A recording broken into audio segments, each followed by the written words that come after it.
Kalau kita ngomongin investasi, apalagi buat para pemula, seringkali kita mikir tantangan terbesarnya itu ya menganalisis pasar atau milih aset yang pas.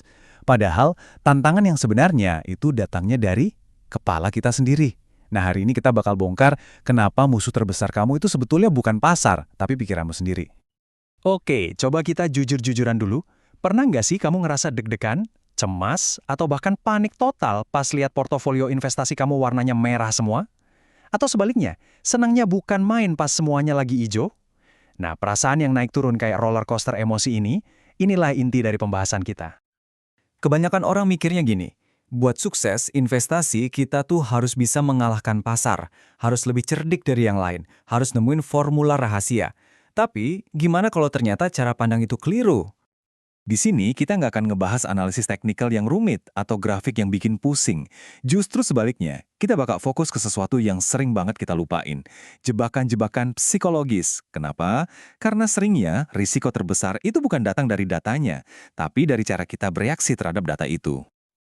Yuk, kita mulai dari jebakan psikologis pertama yang paling sering banget menjerat para pemula. Sebuah ilusi yang bikin mereka merasa, wah, tak terkalahkan. Nah, ini dia nih, biang keladinya, overconfidence. Biasanya ini muncul pas kita baru dapat beberapa kali cuan di awal-awal. Tiba-tiba, kita jadi ngerasa kayak genius finansial ya kan? Kita jadi lebih berani ambil risiko gede. Jadi agak males riset dan yakin banget analisis kita itu paling bener sedunia. Gimana? Kedengaran familiar nggak suara di kepala yang kayak gini? Ini bisikan overconfidence yang bahaya banget. Pikiran inilah yang bikin kita jadi buta, nggak bisa lihat kemungkinan rugi, dan menempatkan kita di posisi yang bahaya banget pas pasar tiba-tiba berbalik arah. Oke, selanjutnya, gimana kalau emosi kita ternyata ikut-ikutan sama orang banyak? Nah, ini dia jebakan berikutnya yang didorong oleh tekanan sosial dan emosi massa, yang bisa bikin keputusan kita jadi sama sekali nggak rasional. FOMO. Siapa sih yang nggak kenal sama istilah ini? Ini adalah sisi euforia dari sebuah jebakan emosional. Kita lihat di media sosial, teman-teman pamer portofolio ijo royo-royo, influencer teriak-teriak to the moon. Rasanya tuh gatel banget, takut ketinggalan pesta kan? Akhirnya, tanpa pikir panjang, kita ikut-ikutan beli. Nah, kalimat inilah pemicunya.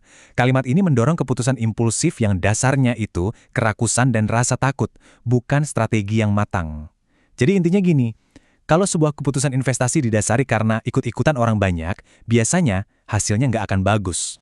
Kalau tadi kita bahas soal euforia, sekarang kita balik ke sisi sebaliknya, rasa sakit. Tepatnya, rasa sakit yang luar biasa pas kita kehilangan uang, dan gimana rasa sakit itu bisa bikin logika kita jadi berantakan. Ini konsep psikologi yang gila banget sih dampaknya. Otak kita itu secara alami diprogram untuk menghindari rasa sakit. Makanya, dalam investasi, rasa sakit karena kehilangan uang 100.000, itu rasanya bisa 2 kali lebih nyesek dibanding senengnya dapat untung 100.000. Inilah yang bikin kita kadang melakukan hal-hal nggak masuk akal, cuma buat ngehindarin mengakui kerugian. Dan inilah kalimat ajaibnya, mantra para nyangkuters. Pasti naik lagi kok nanti, tahan aja nggak apa-apa. Kita berpegang pada harapan kosong, meskipun semua data mungkin nunjukin arah sebaliknya. Ini resep jitu untuk menggali lubang kerugian yang makin dalam. Oke. Kita udah bongkar semua masalahnya, terus solusinya gimana dong? Jawabannya satu. Kita harus geser pola pikir kita. Dari yang tadinya emosional jadi 100% rasional. Coba deh lihat perbandingan ini, jelas banget bedanya. Di kiri ada investor emosional, ikut-ikutan temen, panik jual pas pasar merah, ngejar untung cepat. Di kanan, investor rasional, semua berdasarkan riset, tetap tenang dan ikutin rencana, fokusnya buat jangka panjang. Nah, sekarang pertanyaannya buat kamu. Kamu mau jadi yang mana? Tapi, membangun pola pikir rasional itu nggak bisa instan kayak bikin mie instan. Butuh satu hal yang paling penting dalam investasi jangka panjang. Namanya disiplin. Terus gimana cara bangun disiplinnya?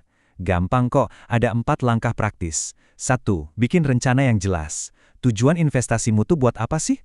2. Kenali diri sendiri. Seberapa berani kamu ambil risiko? 3. Jangan taruh semua telur di satu keranjang, alias diversifikasi. Dan terakhir, evaluasi portofolio kamu secara berkala. Nggak usah tiap menit juga ya, ini fondasi biar kamu nggak goyah pas badai emosi datang. Nah, setelah kita bahas semua ini, kita balik lagi ke pertanyaan di awal, tapi dengan pemahaman baru. Pasar itu ya bakal gitu-gitu aja, kadang naik, kadang turun, itu di luar kendali kita. Satu-satunya yang bisa kita kontrol, ya diri kita sendiri, reaksi kita. Jadi, musuh terbesarmu sebenarnya bukan grafik yang lagi merah itu, tapi orang yang kamu lihat di cermin tiap pagi. Coba deh, kenali dia lebih baik, dan saya jamin kamu bakal jadi investor yang jauh lebih bijak.